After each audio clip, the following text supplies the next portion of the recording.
Hello বন্ধুরা, welcome to Sharmi's kitchen. আজকে আমি আপনাদের জন্য নিয়ে চলে এসেছি জামাই ষষ্ঠী স্পেশাল তেলকইয়ের রেসিপি। আপনারা এই জামাই ষষ্ঠীতে এইভাবে তেলকই রান্না করে দেখতে পারেন, আশা রাখছি খুবই ভালো লাগবে। কই মাছ কাটার পদ্ধতি সহ আপনাদেরকে তেলকইয়ের রেসিপি আমি আপনাদের দেখাবো। তো ভিডিওটি ভালো লাগলে লাইক কমেন্ট শেয়ার করবেন, চ্যানেলটি সাবস্ক্রাইব করতে ভুলবেন না, আমার ফেসবুক পেজ আর ইনস্টাগ্রাম ফলো করে দেবেন। তো চলুন দেখে নিই কীভাবে আমি তৈরি করছি তেলকই। প্রথমে আমার মা মাছগুলো ভালো করে কেটে দিচ্ছে, দেখতে পাচ্ছেন পুরো হলুদ হলুদ পাকা কই একদম।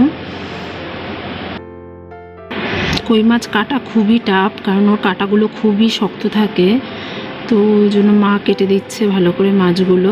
আমি খুব একটা ভালো মাছ টাছ কাটতে পারি না, তো মা কাটছিল মাছগুলো। তো এই যে মাছ কাটা হয়ে গেছে, একইভাবে বাদ বাকি মাছগুলো কেটে নেবে। নিজে মা মাছগুলো ভালো করে ধুয়ে দিয়েছে, দেখতে পাচ্ছেন। এবার আমি মাছের মধ্যে লবণ হলুদ মাখিয়ে নেব, মাখিয়ে মাছগুলো ভাজবো। দিয়ে দিলাম পরিমাণ মতো লবণ আর হলুদ।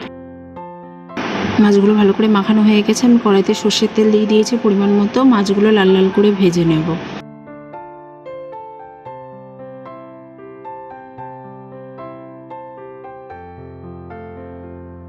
আমার সবগুলো মাছ লাল লাল করে ভাজা হয়ে গেছে। এবার আমি ওই একই সর্ষের তেলের মধ্যে কালো জিরে ফোড়ন দিয়ে দেব।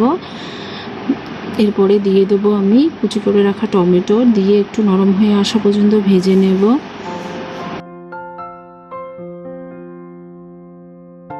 এখানে একটা বাটিতে আমি একটু টক দই নিয়ে নিয়েছি, টক দইয়ের মধ্যে একটু চিনি দিয়ে ফেটিয়ে রেখেছি। আর এদিকে টমেটোটাও একটু নাড়িয়ে দিচ্ছি, প্রায় নরম হয়ে গেছে টমেটোটা। এখানে আমার দু রকমের সর্ষে, পোস্ত, জিরে আর কাঁচা লঙ্কা আর সামান্য হলুদ দিয়ে পেস্ট করে রাখা ছিল, তো আপনারা সাথে সাথে পেস্ট করে নিতে পারেন। তো আমি তেলের মধ্যে সর্ষে বাটা দিয়ে দিচ্ছি পরিমাণ মতো। প্রায় এখানে আমি 4 চামচ সর্ষে বাটা দিয়েছি, আর দিয়ে দিয়েছি 1 চামচ কাঁচা লঙ্কা বাটা আলাদা করে। দিয়ে ভালো করে আমি কষিয়ে নেব মশলাটা। আমার এখানে মশলাটা ভালো করে কষানো হয়ে গেছে। এবার আমি ফেটিয়ে রাখা টক দইটা দিয়ে দিচ্ছি, দিয়ে ভালো করে আর একটু কষিয়ে নেব। এখানে আমার মোটামুটি কষানো একটু হয়ে গেছে। এবার আমি এর মধ্যে 1 চামচ লবণ দেব, আর দিয়ে দেব 1/2 চামচ হলুদ, দিয়ে ভালো করে আমি মশলাটা কষিয়ে নেব। আমি এখানে মশলাটা ভালো করে কষে এসছে, তেল ছেড়ে দিয়েছে, দেখতে পাচ্ছেন। এবার আমি এর মধ্যে পরিমাণ মতো জল দিয়ে দেব। আমি এখানে পরিমাণ মতো জল দিয়ে দিয়েছি। এবার ঝোলটা ভালো করে ফুটে আসা পর্যন্ত অপেক্ষা করব। এখানে ঝোলটা ভালো করে ফুটে গেছে, আমি ভেজে রাখা মাছগুলো এক এক করে দিয়ে দিচ্ছি সবের মধ্যে।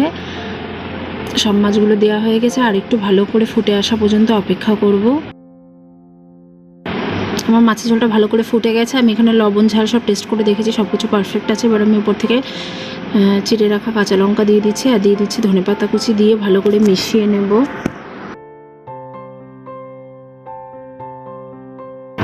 এরপর আমি উপর থেকে সামান্য কাঁচা সর্ষের তেল দিয়ে দিচ্ছি, দিয়ে আরও 1 মিনিট মতো ভালো করে ফুটিয়ে নিয়ে আমি এটা সার্ভ করে দেবো।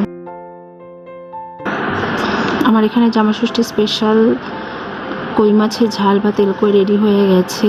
আপনারা গরম গরম ভাতের সাথে এটা খেতে পারেন, খুবই ভালো লাগবে। ভিডিওটি ভালো লাগলে লাইক কমেন্ট শেয়ার করবেন, চ্যানেলটি সাবস্ক্রাইব করতে ভুলবেন না, আমার ফেসবুক পেজ ইনস্টাগ্রাম ফলো করে দেবেন। আবার অন্য কোনো দিন অন্য কোনো ভিডিও নিয়ে চলে আসবো। ধন্যবাদ।